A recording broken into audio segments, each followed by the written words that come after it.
अगर हम सारे टॉपिक एक ही बार में इंट्रोडक्शन वीडियो में पढ़ लेंगे और उसके बाद धीरे धीरे करके हम एक्सरसाइज पर आएंगे तो हम थोड़ा भूल जाते हैं, है ना। इसलिए मैं हर एक्सरसाइज से पहले उसका बेसिक कॉन्सेप्ट लाती हूँ। तो आज हम एक्सरसाइज 2.3 के लिए एक बहुत ही इम्पोर्टेंट टॉपिक पढ़ने वाले हैं, जिसका नाम है graphically method of solution of pair of linear equations.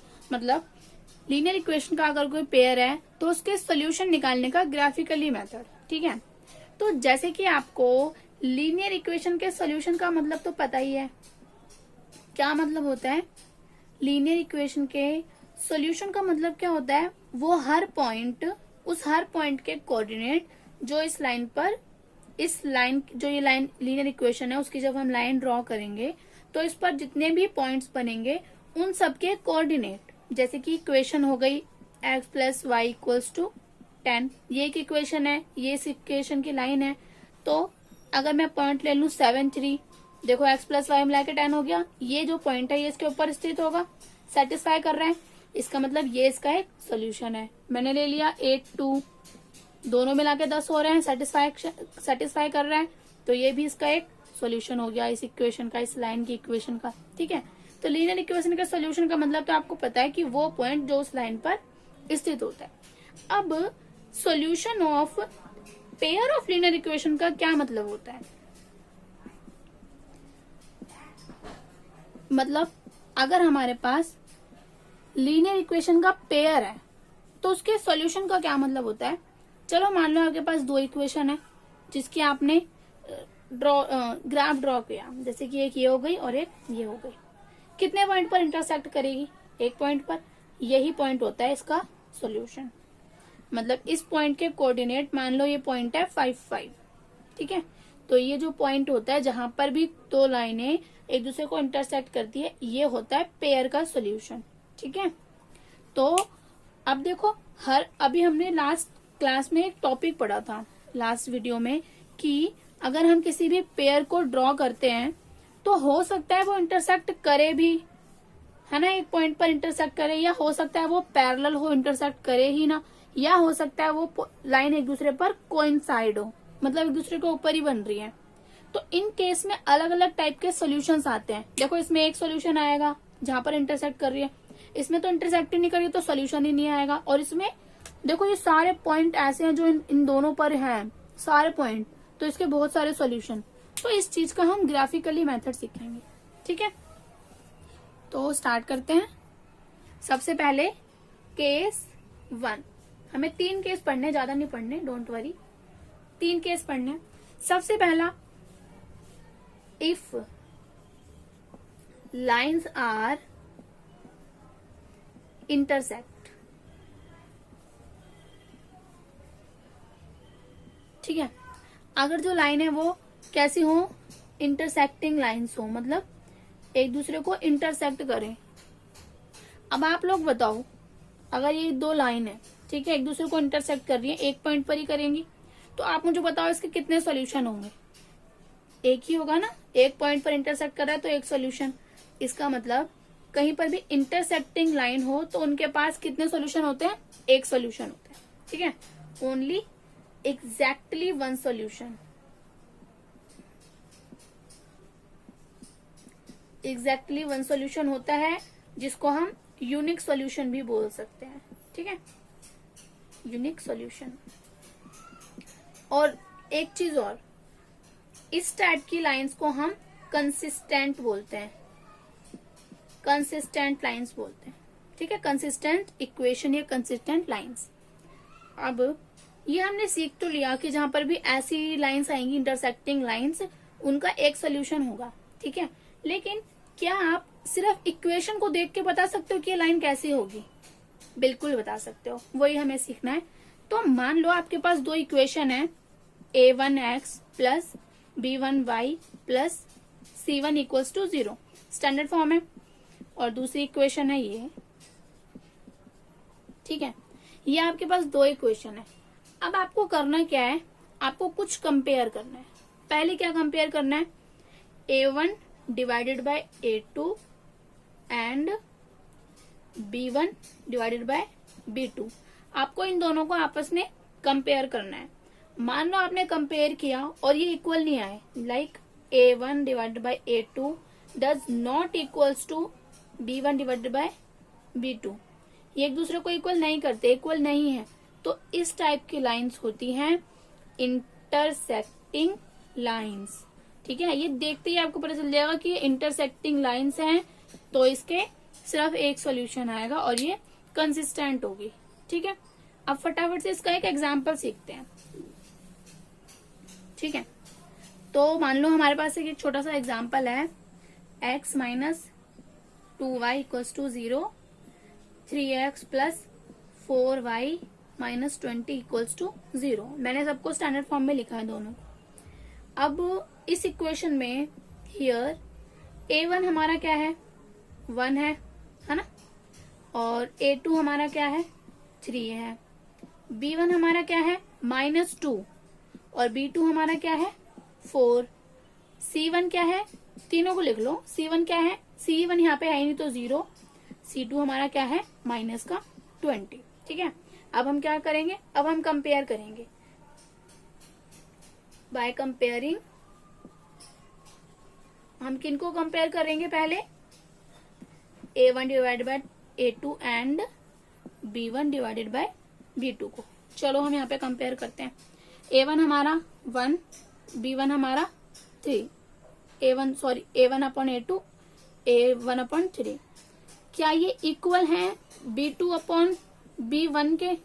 देखो इसको करेंगे तो ये हो जाएगा हमारा माइनस का 1/2 और ये हमारा है 1/3, तो ये इक्वल नहीं है ना, इक्वल नहीं है। तो आगे सबसे पहले यही दोनों इक्वल नहीं है तो हम C तक जाएंगे ही नहीं। ठीक है, तो ये क्या आ जाएगी हमारी इंटरसेक्टिंग लाइंस, और इंटरसेक्टिंग लाइंस हैं तो सिर्फ एक ही जगह मिलेंगी ना, तो एक ही इनका सॉल्यूशन होगा। तो अब पढ़ते हैं सेकंड केस, जिसमें सेकंड केस क्या है, इफ लाइंस आर पैरेलल। मान लो दोनों लाइंस आपस में कैसी हैं, पैरेलल है, मतलब इस टाइप की है। ठीक है, अब आप लोग ही बताओ, अगर ये पैरेलल है तो ये कितनी जगह ऐसे होंगी जब ये एक दूसरे को मिलेंगी, मतलब इंटरसेक्ट करेंगी। एक भी जगह ऐसी नहीं होगी ना, 0 होगी। कोई भी जगह ऐसी नहीं होगी ये जहां पर मिलेंगी, ये हमेशा ऐसी चलती रहेंगी, ये कभी भी नहीं मिलेंगी। तो क्या बताओ इनका सोल्यूशन होगा या नहीं होगा? कोई सोल्यूशन ही नहीं, क्योंकि सोल्यूशन का मतलब होता है वो पॉइंट जहां पर लाइन आपस में मिलती है। अब ये तो कभी मिलेंगी नहीं आपस में, तो इनका भी सोल्यूशन नहीं होता। तो इस टाइप की लाइन का जो है वो नो सोल्यूशन, कोई भी सोल्यूशन नहीं होता।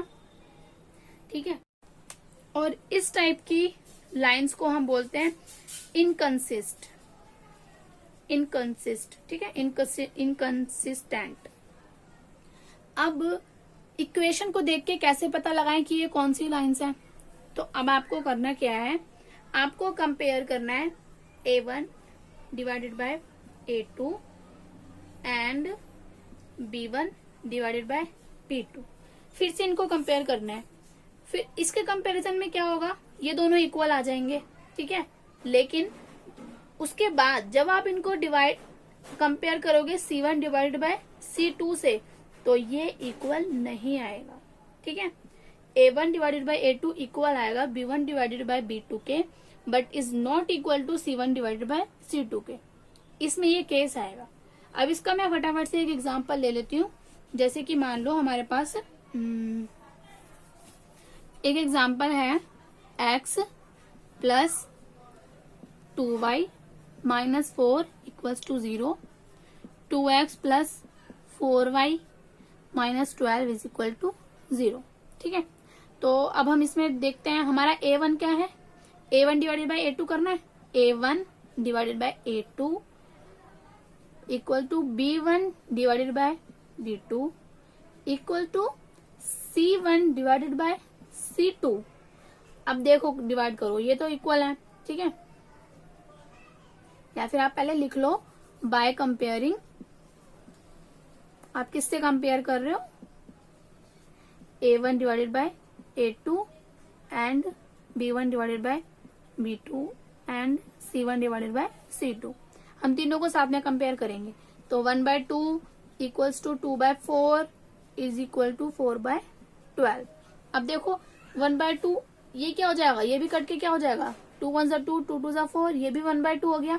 ये दोनों तो इक्वल है, आ गए, है ना। लेकिन ये डिवाइड होके क्या होगा, माइनस माइनस तो कट जाएगा, लेकिन ये क्या हो जाएगा, 4 1 जा 4, 4 3 जा 12, तो ये इक्वल नहीं है। हो गया ना, यही केस बन गया। देखो ये दोनों आपस में इक्वल है बट सी इक्वल नहीं है। तो इस टाइप की जो लाइंस होंगी वो पैरेलल लाइंस होंगी, और पैरेलल लाइंस है तो उनका कोई सॉल्यूशन भी नहीं होगा, और ये इस टाइप की लाइंस को हम इनकंसिस्टेंट बोलते हैं। ठीक है, तो अब हम केस 3 पढ़ते हैं, जो कि है इफ लाइंस आर कोइंसाइड।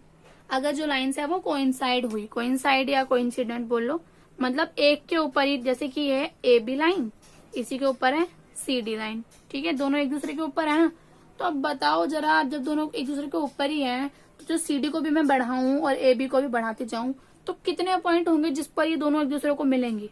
अरे इनके तो सारे पॉइंट पर ही मिलेंगी। हर पॉइंट, जितने भी पॉइंट है सब एक दूसरे के ऊपर है। इनका तो सोल्यूशन ही सोल्यूशन है। तो इस टाइप की जो इक्वेशंस होती हैं कोइंसाइड, उनके क्या होते हैं, मैनी सोल्यूशन। ठीक है, मैनी सोल्यूशन।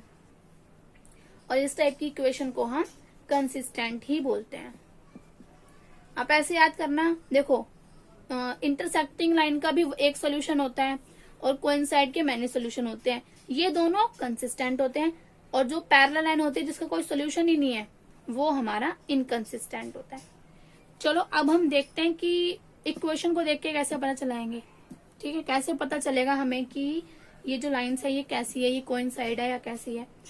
अब इसमें क्या होगा, इसमें आपके तीनों कंपैरिजन इक्वल आएंगे, तीनों के कंपैरिजन आपके बिल्कुल इक्वल आएंगे। ठीक है, एक इसका भी एग्जांपल ले लेते हैं, जैसे कि 2x plus 3y minus 9 equals to 0, 4x plus 6y minus 18 equals to 0। ठीक है, तो कंपेयर करें, a1 divided by a2 equals to b1 divided by b2 equals to c1 divided by c2। काटें, 2 1 जा 2, 2 2 जा 4, 1/2, 3 1 जा 3, 3 2 जा 6, 1/2, माइनस से माइनस कैंसिल, 9 1 जा 9, 9 2 जा 18, 1/2। तीनों बिल्कुल इक्वल आ गए। ये वाला केस यहाँ पर बन रहा है। तो इस टाइप की जो इक्वेशंस होंगी वो कोइंसाइड होगी, और इनके मैनी सोल्यूशन होंगे, और ये कंसिस्टेंट होंगी। ठीक है, ये बहुत ही इंपॉर्टेंट टॉपिक था। अगर आपने ये अच्छे से सीख लिया तो 3.2 आपकी कंप्लीट हो जानी है। ऐसे ही आप ट्राई कर सकते हो इसको, इस वीडियो को देखने के बाद। तो अब हमारे ये तीनों केस कंप्लीट होते हैं, ये हमारा टॉपिक कंप्लीट होता है। अब नेक्स्ट वीडियो में हम एक्सरसाइज करेंगे 3.2।